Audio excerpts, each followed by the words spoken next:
And in case you missed it, outraged, saddened, and now protesting and asking questions.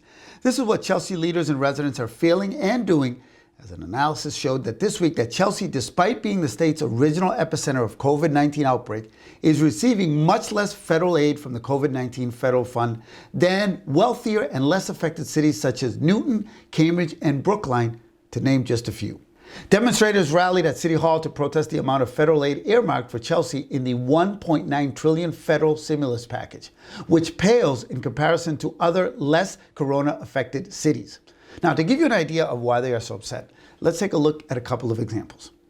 Chelsea will ultimately receive $11.6 million, while Newton is slated to receive $65.2 million, about 5 times more.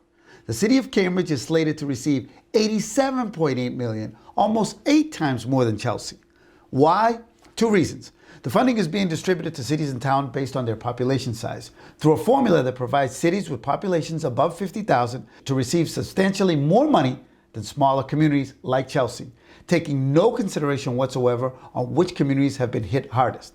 Also, Chelsea is a city of immigrants, many of who are not documented and who simply don't fill out the census, which, by the way, says there are 40,000 Chelsea residents, when in reality, we all know that number is easily north of 60,000. The other one, quite simply put and bluntly put, our federal delegation in Washington dropped the ball on this one. It has to lay squarely on our representatives at the federal level, whose job is to do exactly the opposite of this.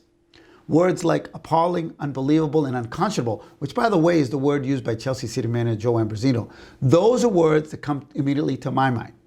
El Mundo Boston will follow the story, as we are sure there will be reactions from Latino leaders across the Commonwealth.